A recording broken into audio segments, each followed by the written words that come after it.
Hello दोस्तों, स्वागत है आप सभी के हमारे यूट्यूब चैनल आरटीसी स्टडी हन में। तो चलिए आज की इस वीडियो के अंतर्गत हम लोग करने वाले हैं रुक्मणी पब्लिकेशन का वॉल्यूम 1 का बिहार पुलिस का प्रैक्टिस सेट 1। जो बिहार पुलिस वैकेंसी 2026-27 के लिए आने वाली है उसके लिए महत्वपूर्ण प्रैक्टिस सेट है, टेस्ट सीरीज विद डिस्कशन है। इसके अंतर्गत टोटल आपको 26 सेट दिए गए हैं। ठीक है, इस 26 सेट में हम लोगों ने 8 सेट को कंप्लीट कर लिया है और बाकी आपको आज के इस वीडियो के अंतर्गत हम लोगों ने आज के इस सेट में हम लोग सेट नंबर 9 को देखेंगे। तो आइए वीडियो को शुरू करते हैं बिना टाइम वेस्ट किए। थोड़ा सा क्वेश्चन को बड़ा कर लेते हैं। अगर चैनल पर नया हो तो चैनल को सब्सक्राइब कर लीजिए और वीडियो को लाइक कर दीजिए। चलिए, सबसे पहला क्वेश्चन है कि नील नदी को निम्न में से किस देश की रीढ़ की हड्डी कहा जाता है? किस देश की रीढ़ की हड्डी कहा जाता है नील नदी को? तो ये नदी है मिस्र में बहती है, यानी कि मिस्र देश को रीढ़ का हड्डी कहा जाता है नील नदी को। आप जो है पूरा 1 से लेकर 100 तक क्वेश्चन का सेट लगाइए और इसमें से कितना सही कर पा रहे हैं आप हमें वीडियो जब एंड होगा उसके बाद कमेंट करके ज़रूर बताइएगा। आइए सेकेंड क्वेश्चन नंबर 2 है कि विश्व में सबसे बड़े नदी द्वीप माजुली निम्न में से किस नदी पर स्थित है? विश्व का सबसे बड़ा नदी द्वीप जो है माजुली है, वो किस नदी पर स्थित है? तो वो स्थित है आपको ब्रह्मपुत्र नदी पर। किस नदी पे? ब्रह्मपुत्र पे। भारत में बोडो भाषा मुख्यतः किस राज्य में बोली जाती है? भारत के में जो बोडो भाषा बोली जाती है मुख्यतः किस राज्य में बोली जाती है? असम में। किस में बोली जाती है? असम में बोली जाती है। आइए नेक्स्ट क्वेश्चन नंबर 4 है कि केंद्रीय मंत्रिमंडल की नियुक्ति कौन करता है? केंद्रीय मंत्रिमंडल की नियुक्ति आपको कौन करता है? तो वो करते हैं आपके भारत के राष्ट्रपति, लेकिन प्रधानमंत्री की सलाह पर करते हैं। किसके सलाह पर करते हैं? प्रधानमंत्री की सलाह पर भारत के राष्ट्रपति करते हैं।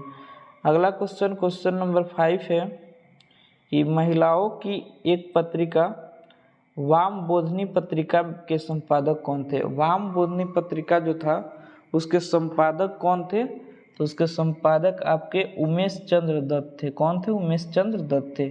अगला क्वेश्चन नंबर 6 है कि निम्नलिखित में से कौन सी नदी भारत के पड़ोसी देश नेपाल से निकलती है?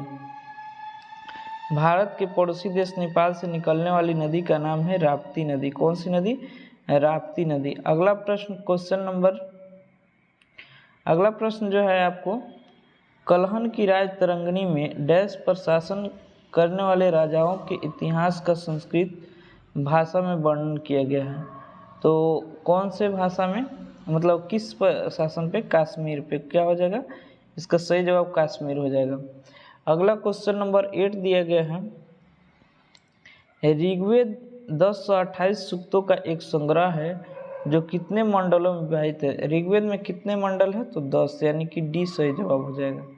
आइए प्रश्न नंबर 9 पे आते हैं। 9 नंबर प्रश्न जो दिया गया है आपको, प्रादृष्ट मुद्रा वह है जो डैश क्या कहलाती है? जो डैश से, यानी कि 9 का ए हो जाएगा, जिसका कोई आंतरिक मूल्य नहीं होता है, उसे हम लोग प्रादृष्ट मुद्रा कहते हैं।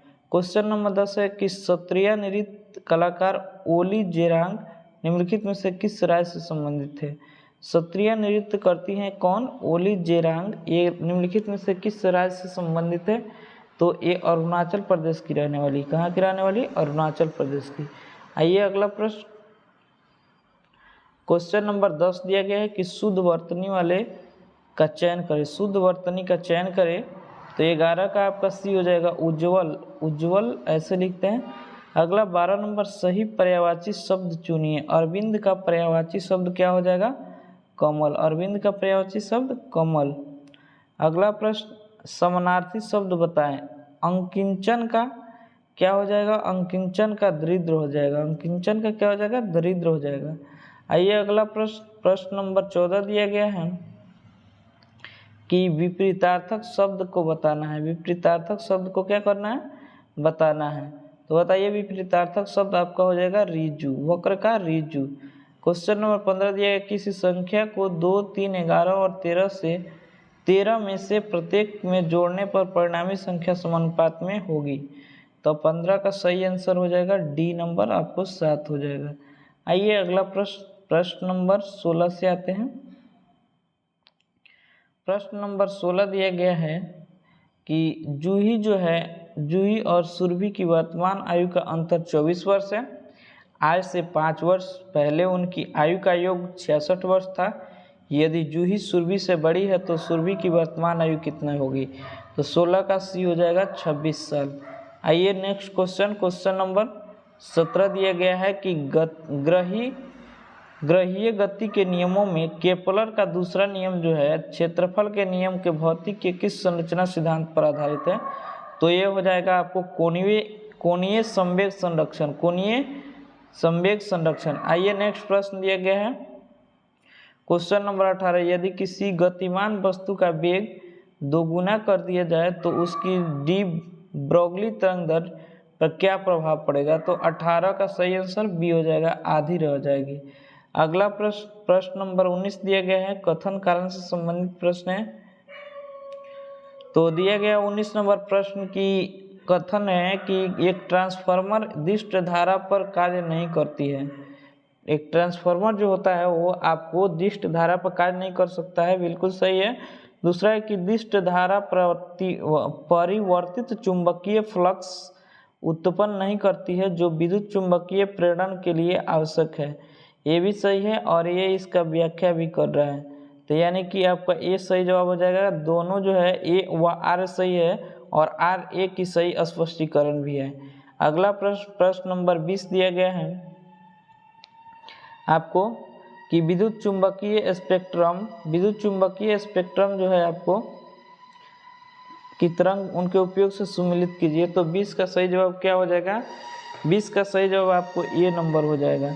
ए नंबर आपको रेडियो तरंग मतलब सेलुलर संचार, रेडियो तरंग मतलब सेलुलर संचार, और एक्सरे मतलब क्रिस्टल संचार, ठीक है। और उसके बाद पराबैंगनी मतलब जल संशोधन माइक्रोवेव रडार प्रणाली। आइए नेक्स्ट प्रश्न नंबर 21 दिया गया है। 21 नंबर प्रश्न दिया गया है आपको कि रासायनिक बल गतिकी के अनुसार किसी रासायनिक अभिक्रिया में धनात्मक उत्प्रेरक का मुख्य कार्य क्या होता है? तो 21 का सही जवाब आपका बी नंबर हो जाएगा, सक्रियण ऊर्जा को कम करना। आइए प्रश्न नंबर 22 पे दिया गया 22 नंबर प्रश्न है आपका, जल H2O के अणु का आकार और ऑक्सीजन में परमाणु का संकरण क्रमशः क्या होता है? तो ये हो जाएगा आपको मुड़ा हुआ, क्या हुआ आता है? मुड़ा हुआ, और sp3 होता है। आइए नेक्स्ट क्वेश्चन नंबर 23 पे आते हैं। 23 नंबर प्रश्न आपको दिया गया है कि 23 अप्रैल 2026 को national association of software and services companies NASSCOM ने किसे नया अध्यक्ष नियुक्त करने की आधिकारिक घोषणा की है? तो इसका सही जवाब हो जाएगा श्रीकांत वेलामाकत्री। अगला प्रश्न दिया गया है 24 नंबर कि भारत सरकार के किस मंत्रालय ने जीरो वेस्ट कचरा बिल्कुल न फैलने और स्मार्ट सेंटिनेस तकनीकी के जरिए सफाई व्यवस्था में सुधार करने का अभियान शुरू किया है? तो वो शुरू किया है आपको आवास और शहरी कार्य मंत्रालय। अगला प्रश्न नंबर 25 दिया गया है कि 24 अप्रैल 2026 को NIPER हाजीपुर ने किसे वैश्विक फार्मा कंपनी के साथ अनुसंधान समझौता किया है? तो 25 का सही जवाब हो जाएगा बोहरिंगर इंगेलहम, यानी कि 20 सही जवाब हो जाएगा।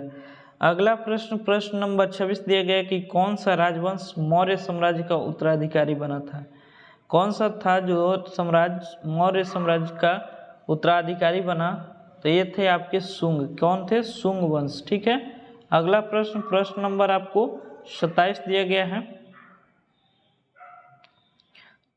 27 नंबर प्रश्न है कि हरित क्रांति का एक बड़ा नुकसान क्या था? तो हरित क्रांति के एक बड़ा नुकसान था जैव विविधता की हानि, ठीक है। अगला प्रश्न 1876 में स्थापित इंडियन एसोसिएशन की स्थापना किसने की? तो किए थे आपको सुरेंद्रनाथ बनर्जी और आनंद बोस, सुरेंद्रनाथ बनर्जी और आनंद बोस। अगला प्रश्न, प्रश्न नंबर 29 दिया गया है कि भारत के संविधान में मौलिक कर्तव्यों की अवधारणा किस देश के संविधान से प्रेरित है? तो ये 29 का सही जवाब भी हो जाएगा सोवियत संघ, मौलिक कर्तव्य सोवियत संघ। अगला प्रश्न है कि किसी राज्य में मंत्रिपरिषद सामूहिक रूप से किसके प्रति उत्तरदायी होता है? तो ये मंत्रिपरिषद सामूहिक रूप से आपको जो है राज्य विधानसभा के प्रति उत्तरदायी होता है। अगला प्रश्न, प्रश्न नंबर 31 दिया गया है कि हॉर्नबिल फेस्टिवल कहाँ मनाया जाता है? हॉर्नबिल फेस्टिवल जो है आपको नागालैंड में मनाया जाता है। कहाँ मनाया जाता है? नागालैंड में। आर्थिक समृद्धि का अच्छा संकेतक क्या होता है? आर्थिक समृद्धि का अच्छा संकेतन जो होता है सकल घरेलू उत्पाद होता है। क्या होता है? सकल घरेलू उत्पाद होता है। अगला प्रश्न, प्रश्न नंबर 33 है कि किस विवरण को सरकारी बजट के रूप में जाना जाता है? तो वार्षिक वित्तीय विवरण, वार्षिक वित्तीय विवरण, सी सही जवाब हो जाएगा। आइए नेक्स्ट प्रश्न, प्रश्न नंबर 34 दिया गया है। प्रश्न नंबर 34, निम्नलिखित में से कौन सा विषय समवर्ती सूची के अंतर्गत आता है? तो आते हैं आपको समाचार पत्र। अगला प्रश्न, प्रश्न नंबर 35 है कि 1956 से 61 की पंचवर्षीय योजना किसके द्वारा तैयार किया गया था? तो 35 का सी हो जाएगा पीसी महालनोबिस। आइए नेक्स्ट क्वेश्चन, क्वेश्चन नंबर 36 से आते हैं। 36 नंबर प्रश्न है कि आपको युद्ध की इच्छा रखने वाला क्या कहलाता है? युद्ध की इच्छा रखने वाले आपको कहलाएंगे युयुत्स असंगत, यानी कि बेमेल शब्द का चयन कीजिए।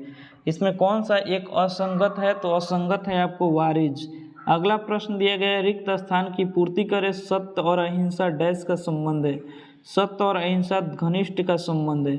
अगला प्रश्न, प्रश्न नंबर आपको 39 दिया गया है। 39 नंबर प्रश्न जो है, वाक्य के अशुद्धि भाग यानी कि त्रुटिपूर्ण भाग का चयन कीजिए। प्रत्येक विद्यार्थी को समझना चाहिए कि समय अमूल्य है, कोई त्रुटि नहीं है। 39 का सही जवाब ये होगा, यानी कि प्रत्येक विद्यार्थी को समझना चाहिए, प्रत्येक विद्यार्थी को। अगला प्रश्न, प्रश्न नंबर 40 दिया गया है। ये जो है आपको मैथ का प्रश्न है, तो इसका सही जवाब 2√2 हो जाएगा। आइए नेक्स्ट प्रश्न, प्रश्न नंबर 41 पे आते हैं। दो संख्याओं का योग यदि 56 है, उनका अंतर का योग का 1/7 है, तो उनका लघुत्तम समापवर्त्य ज्ञात कीजिए। यानी कि 41 का ए हो जाएगा 96। अगला प्रश्न, प्रश्न नंबर 42 दिया गया है कि नीचे दो कथन दिए गए हैं, अभिकथन ए और कारण आर। अभिकथन ए में कह रहा है कि शुद्ध जल 25 डिग्री सेल्सियस पर उदासीन होता है, जिसका pH 7 होता है, तो बिल्कुल सही है, ठीक है। कारण कह रहा है कि 25 डिग्री पर शुद्ध जल में हाइड्रोजन आयन यानी कि H+ आयन की सांद्रता और हाइड्रोक्सिल आयन OH की सांद्रता बराबर होती है। ये भी सही है और ये इसका सही व्याख्या भी कर रहा है, यानी कि दोनों सही है, ए तथा आर सही है और आर जो है ए का सही स्पष्टीकरण भी कर रहा है। अगला प्रश्न, प्रश्न नंबर 43 पे आते हैं। दिया गया है कि बहुलकों को उनके मोनोमर से सुमेलित कीजिए। तो ये आपको टेफ्लॉन जो हो जाएगा टेट्राफ्लुओरीथीन हो जाएगा, यानी कि आपको ए हो जाएगा 43 का ए। आइए नेक्स्ट क्वेश्चन, क्वेश्चन नंबर 44 दिया गया है कि अम्लराज और एक्वा रेजिया, अम्लराज और एक्वा रेजिया जो सोने और प्लेटिनम को भी घोल सकता है, किन दो अम्लों का मिश्रण होता है? ये है जो होता है सांद्र HCl और सांद्र HNO3 3:1 का। आइए नेक्स्ट प्रश्न दिया गया 45 नंबर। 45 नंबर प्रश्न है कि मानव शरीर में रक्त कैल्शियम के स्तर को नियंत्रित करने वाला मुख्य हार्मोन कौन सा होता है? तो ये हार्मोन होता है पैराथ्रोन हार्मोन, यानी कि PTH। अगला प्रश्न 45 के बाद 46 नंबर पे आते हैं। 46 नंबर प्रश्न दिया गया है आपको आनुवंशिकी के संदर्भ में RNA DNA के थाइमिन नाइट्रोजन क्षार के स्थान पर कौन सा क्षार पाया जाता है? तो ये हो जाएगा आपको यूरेसिल। कौन सा हो जाएगा? यूरेसिल। आइए नेक्स्ट क्वेश्चन, क्वेश्चन नंबर 47 है। नीचे दिए गए कथनों का अभिकथन ए और कारण आर दिया गया है, तो बताना है आपको। अभिकथन कह रहा है कि धमनियां शिराओं की तुलना में अधिक मोटी और लचीली भित्ति होती है, बिल्कुल सही है। धमनियों में रक्त हृदय को उच्च दाब के साथ प्रभावित होता है, ये भी सही है और ये सही स्पष्टीकरण भी कर रहे हैं। तो दोनों ए व आर सही है, आर जो है ए का सही स्पष्टीकरण भी है। अगला प्रश्न नंबर 48 दिया गया है कि आपको 22 अप्रैल 2026 को भारत के 500 गीगावाट नवीकरणीय ऊर्जा का लक्ष्य अंतराल 2025 से 26 में पवन ऊर्जा की कितनी वृद्धि दर्ज की गई है? तो ये वृद्धि दर्ज की गई है आपको 6.1 गीगावाट। अगला प्रश्न 49 नंबर दिया गया कि केंद्रीय आवास और शहरी मामले के मंत्रालय ने कहाँ 4 नामों शहर विकसित करने की मंजूरी दी है? तो 49 का सही जवाब ये हो जाएगा दिल्ली एनसीआर। विश्व पृथ्वी दिवस कब मनाया जाता है? तो विश्व पृथ्वी दिवस जो है आपको 22 अप्रैल को मनाया जाता है। आइए नेक्स्ट प्रश्न नंबर 51 से आते हैं। 51 नंबर प्रश्न दिया गया निम्नलिखित में से किस प्राचीन महाजनपद का क्षेत्र वर्तमान उत्तर प्रदेश में संबंधित नहीं है? तो ये हो जाएगा आपको अवंती। अगला प्रश्न नंबर 52 है कि मौर्य शासक अशोक के अधिकांश अभिलेख किस भाषा में मिले हैं? तो प्राकृत भाषा में। अगला प्रश्न 53 नंबर है कि मथुरा किस महाजनपद की राजधानी थी? तो मथुरा जो है आपको सूरसेन की राजधानी थी, सूरसेन। अगला प्रश्न नंबर 53 के बाद 54 पे आते हैं। 54 नंबर प्रश्न पूछा गया है कि गिरनार अभिलेख प्राचीन भारत के किस शासक का था? तो गिरनार अभिलेख जो था आपको रुद्रदामन का था। अगला प्रश्न नंबर 55 दिया गया कि कौन सही सुमिलित नहीं है? तो 55 का ये सुंदरवन बिहार में नहीं जबकि पश्चिम बंगाल में हो जाएगा। ठीक है, क्या हो जाएगा? पश्चिम बंगाल। अगला प्रश्न नंबर 56 दिया गया है। तो 56 का सही जवाब क्या हो जाएगा? थोड़ा सा इसको छोटा करते हैं, उसके बाद इसका टोटल ऑप्शन देखते हैं। तो इसका सही जवाब ए हो जाएगा। आपको क्या हो जाएगा? ए हो जाएगा, यानी कि 42वां प्रस्तावना में अखंडता शब्द को जोड़ा गया। आइए नेक्स्ट प्रश्न 56 के बाद 57 पे आते हैं। 57 नंबर प्रश्न दिया गया कि थोड़ा सा बड़ा कर लेते हैं। चलिए 57 नंबर प्रश्न है कि राजगीर में प्रथम बौद्ध संगीति किसकी अध्यक्षता में आयोजित की गई थी? तो ये हो जाएगा आपको महाकश्यप। अगला प्रश्न नंबर 58 है, कौन सही सुमिलित नहीं है यानी कि गलत सुमिलित है? तो 58 का ये हो जाएगा, ये आपका सही सुमिलित नहीं है, तो यही हमारा सही आंसर हो जाएगा। अगला प्रश्न नंबर 59 दिया गया है कि चचनामा सिंध का इतिहास है और मूल रूप से लिखा गया है। चचनामा मूल रूप से किस में लिखा गया है? तो आपको अरबी भाषा में लिखा गया है। अगला प्रश्न राजा जनक के दरबार से जुड़े प्रसिद्ध ऋषि निम्नलिखित में से कौन से हैं? तो ये थे आपको याज्ञवल्क्य। अगला प्रश्न नंबर 61 दिया गया है। ये जो है आपको इंग्लिश का प्रश्न है, तो 61 का सही जवाब क्या हो जाएगा?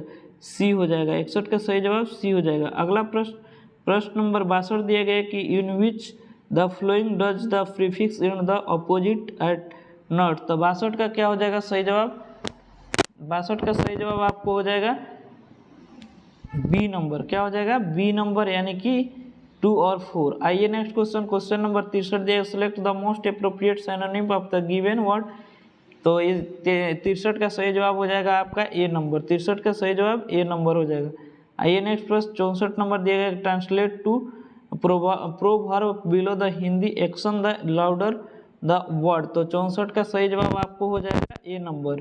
ठीक है, कथनी से करनी भली, कथनी से करनी भली। अगला प्रश्न दिया गया है आपको 65 नंबर।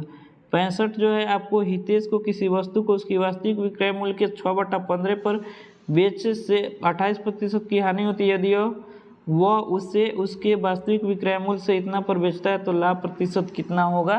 तो लाभ प्रतिशत आपका हो जाएगा 60.2%। अगला प्रश्न नंबर 66 दिया गया है। 66 जो है एक बाह्य बिंदु O केंद्र से वृत्त पर 2 स्पर्श रेखाएं ए भी खींचती है। ठीक है, तो बताइए त्रिज्या आपका क्या हो जाएगा? तो आपका 13 हो जाएगा। आइए नेक्स्ट प्रश्न नंबर 67 दिया गया, थोड़ा सा इसको छोटा कर लेते हैं, सही आपको पूरा आंसर दिख जाएगा। पादप हार्मोन से संबंधित कार्य और उसके सम्मिलित करना है। तो 67 का सही जवाब आपको क्या हो जाएगा? 67 का सही जवाब आपको ए नंबर हो जाएगा। 67 का सही जवाब ए नंबर हो जाएगा। आइए नेक्स्ट प्रश्न नंबर 68 से आते हैं। दिए गए कोशिका विज्ञान में लाइसोसोम जो होता है आत्मघाती थैली को कहा जाता है। तो कोशिका विज्ञान में लाइसोसोम को आत्मघाती थैली इसलिए किया जाता है क्योंकि इनमें शक्तिशाली जल अपघटनीय एंजाइम होते हैं और जो क्षतिग्रस्त होने पर अपनी ही कोशिका को पचा लेते हैं। अगला प्रश्न प्रश्न नंबर 69 दिया गया, कंप्यूटर नेटवर्किंग में नवीनतम इंटरनेट प्रोटोकॉल IPv6 का पता कितने बिट का होता है? तो ये होता है आपको 128 बिट का। अगला प्रश्न, डिजिटल इलेक्ट्रॉनिक्स में किन दो लॉजिक गेट्स को सार्वभौमिक गेट कहा जाता है क्योंकि उनके उपयोग से कोई भी अन्य गेट बनाया जा सकता है? तो ये बनाया जा सकता है आपको NAND और NOR, NAND और NOR। अगला प्रश्न दिया गया 71 नंबर कि ब्लॉकचेन तकनीकी के संबंध में निम्नलिखित में से कौन सा कथन सबसे सटीक है? सटीक कथन को बताना है आपको। तो 71 का सही जवाब क्या हो जाएगा? 71 सही जवाब बी हो जाएगा। यह एक विकेंद्रीकृत वितरित वही खाता है जिसे हैक करना या बदलना मुश्किल है। अगला प्रश्न दिया गया है 72 नंबर थोड़ा सा हम बड़ा करते हैं। तो 72 दिया गया है कि अंतरिक्ष विज्ञान में हाल ही में स्थापित जेम्स वेब स्पेस टेलीस्कोप ब्रह्मांड का अध्ययन मुख्य रूप से प्रकाश के किस स्पेक्ट्रम में करते हैं? तो इंफ्रारेड यानी कि औरक्त यानी कि सी सही जवाब हो जाएगा। अगला प्रश्न नंबर 73 दिया गया है कि एप्पल के नए मुख्य कार्यकारी अधिकारी, थोड़ा सा इसको हम लोग बड़ा कर लेते हैं, हाँ, मुख्य कार्यकारी अधिकारी CEO यानी कि रूप में नामित जॉन टर्न्स से पिछला मुख्य उत्तरदायित्व क्या था? तो ये थे हार्डवेयर इंजीनियर। क्या थे? Hardware engineer. अगला प्रश्न, एक्सरसाइज खान क्वेस्ट 2026 का संबंध किस देश से है? तो ये देश जो है आपको भारत मंगोलिया। कौन सा हो जाएगा? भारत मंगोलिया। अगला प्रश्न नंबर 75 दिया गया कि अप्रैल 2026 में खबरों में रहे आदिवासी कल्याण के तहत वन धन योजना का नोडल विभाग कौन सा है? वन धन योजना का नोडल विभाग जो है आपको जनजातीय कार्य मंत्रालय, जनजातीय कार्य मंत्रालय। अगला प्रश्न नंबर 76 दिया गया है, 76 भारतीय संविधान के कौन सा अनुच्छेद भारत के स्वतंत्र चुनाव के लिए प्रावधान है? तो अनुच्छेद 324 यानी कि डी हो जाएगा। अगला प्रश्न नंबर 77 दिया गया है कि राजा आजाद शत्रु किस वंश से थे? तो राजा आजाद शत्रु थे आपको किस वंश से? हर्यक वंश से थे। अगला प्रश्न नंबर 77 के बाद 78 पे आते हैं। 78 नंबर प्रश्न क्या दिया गया? 78 नंबर प्रश्न दिया गया है पुस्तक से। तो 78 नंबर रसीदी किसने लिखी थी? तो तारिक रसीदी जो है आपको लिखे थे मिर्जा मोहम्मद हैदर लिखे थे। अगला, गोगाबिल झील बिहार के किस जिले में स्थित है? तो गोगाबिल झील जो है आप बिहार के कटिहार में स्थित है। अगला प्रश्न नंबर 80 दिया गया है, थोड़ा सा इसको आगे कर लेते हैं। 80 नंबर, निम्नलिखित में से किस समूह को भारत में केंद्रीय मंत्रिपरिषद का हिस्सा नहीं माना जाता है? तो संसदीय सचिव को। अगला प्रश्न, निम्नलिखित में से कौन सी रीट भारतीय संविधान में उल्लेखित जीवन और व्यक्तिगत स्वतंत्रता के अधिकार की रक्षा करती है? तो यह अधिकार की रक्षा करती है बंदी प्रत्यक्षीकरण। अगला प्रश्न नंबर 82 दिया गया कि नर्मदा नदी किस पर्वतमाला से निकलती है? तो नर्मदा नदी जो है आपको सतपुड़ा पर्वतमाला से निकलती है। अगला, गोवा किस वर्ष भारत में पुर्तगाली वाणिज्य साम्राज्य की राजधानी बना? तो 83 का सही जवाब सी हो जाएगा 1530 में। अगला प्रश्न, 2011 की जनगणना के अनुसार भारत में साक्षरता दर कितनी थी? तो भारत की साक्षरता दर आपको थी 74.4। अगला प्रश्न नंबर 85 दिया गया कि राष्ट्रीय विधिक सेवा प्राधिकरण NALA से जो अन्य विधिक सेवा संस्थानों के साथ लोक अदालतों का संचालन करता है का गठन किस अधिनियम के तहत किया गया? तो अधिनियम थे आपके विधिक सेवा प्राधिकरण अधिनियम 1987, यानी कि इसका सही जवाब हो जाएगा डी नंबर, डी सही जवाब हो जाएगा। अगला प्रश्न नंबर 86 दिया गया है, इंग्लिश का प्रश्न है, इसका डायरेक्ट हम आंसर टिक करा देते हैं। 86 का सही जवाब सी हो जाएगा। ठीक है, आइए नेक्स्ट क्वेश्चन नंबर 87 दिया है, सेलेक्ट द मोस्ट एप्रोप्रिएट एनोनिम ऑफ द गिवन वर्ड आपको। तो 87 का सही जवाब आपका क्या हो जाएगा? 87 का बी हो जाएगा। आइए 88 नंबर प्रश्न दिया गया, 88 का भी डायरेक्ट आंसर टिक करा देते हैं। 88 का सही जवाब हो जाएगा बी नंबर। नेक्स्ट प्रश्न 88 के बाद 89 नंबर है, दो क्रमागत विषम प्राकृत संख्याओं का वर्गों का योगफल 5 से 2 है, तो दोनों संख्याओं का योगफल ज्ञात कीजिए। तो इसका भी सही आंसर आपका 89 का हो जाएगा, ए नंबर। अगला प्रश्न नंबर 90 दिया गया, 90 का भी आंसर टिक कराते हैं, डी नंबर हो जाएगा। आइए नेक्स्ट प्रश्न 91 नंबर दिया गया, आणविक जीवो विज्ञान में डीएनए के एक छोटे खंड की लाखों प्रतियां तेजी से बनाने के लिए किस तकनीकी का उपयोग किया जाता है? तो वो तकनीकी है पीसीआर। नेक्स्ट प्रश्न नंबर 92 दिया गया है, अभिकथन दिया गया कि सूर्य अवतारों में ऊर्जा का मुख्य स्रोत नाभिकीय संलयन है, और दूसरा दिया गया संलयन में दो हल्के नाभिक जुड़कर एक भारी नाभिक बनाते हैं और इस प्रक्रिया के में द्रव्यमान विशाल ऊर्जा में परिवर्तित हो जाती है। तो ये सही हो जाएगा, दोनों ए और आर दोनों सही है, और आर जो है ए का सही स्पष्टीकरण भी है। अगला प्रश्न 93 नंबर दिया गया है आपको कि 0.7 ओम प्रतिरोध 1 मीटर लंबाई और 0.2 mm व्यास वाले तार का पदार्थ का प्रतिरोधक कितना होगा। तो ये डी हो जाएगा 2.2 गुना 10 के पावर -8 माइक्रो ओम मीटर। अगला प्रश्न 94 नंबर है। 94 का सही जवाब क्या हो जाएगा, थोड़ा सा इसका ऑप्शन हम लोग देखते हैं, उसके बाद 94 का सही जवाब ए हो जाएगा। ठीक है, आइए नेक्स्ट क्वेश्चन, क्वेश्चन नंबर 95 दिया गया है। थोड़ा इसको हम लोग बड़ा करते हैं। 95 नंबर दिया गया, नीचे दिया गया कथन कारण दिया गया है, तो पढ़ लेते हैं। खाद्य श्रृंखला में जैव आवर्धन का प्रभाव सर्वोच्च पोषण स्तर में जीवों में सर्वोत्तम अधिक होता है, सबसे सही है। पारिस्थितिकी तंत्र में ऊर्जा का प्रवाह 10% नियम का पालन करता है, ये भी सही है। ए और आर दोनों सही, लेकिन इसका व्याख्या नहीं कर रहा है। ये नेक्स्ट प्रश्न नंबर 96 दिए गए हैं। प्रोटीनों के अमीनो अम्लों में जटिल कार्बोहाइड्रेट ग्लूकोज और वसा के अम्लों के ग्लिसरॉल अंतिम रूपांतरण के जिम्मेदार उपस्थित कौन सा एंजाइम होता है। तो एंजाइम होता है आपको आंत्र रस। अगला नेक्स्ट रस 97 है, इसका सही आंसर हम टिक करा देते हैं, बी हो जाएगा। ये next 98 number prototype fast feeder react यानी कि डीजीआर में PEBR का डिजाइन कौन विकास किसके लिए किया गया था। तो 98 का बी हो जाएगा, इसरो। आइए नेक्स्ट क्वेश्चन नंबर 99, भारतीय नौसेना के कमांडर कॉन्फ्रेंस 2026 में कौन सा संस्करण दिल्ली में आयोजित किया जाएगा। तो 99 का सही आंसर हो जाएगा पहला। अगला प्रश्न जो है आपको प्रश्न नंबर आपको 100 दिया गया है।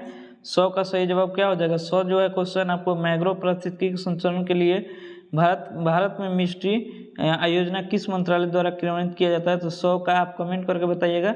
इसका आंसर हो जाएगा बी नंबर, पर्यावरण वन और जलवायु परिवर्तन विभाग। मिलते हैं नेक्स्ट वीडियो में। वीडियो अच्छा लगा तो वीडियो को लाइक कर दीजिए, चैनल पर नए तो चैनल को सब्सक्राइब कर लीजिए। मिलते हैं इस वीडियो के नेक्स्ट सीरीज में। धन्यवाद।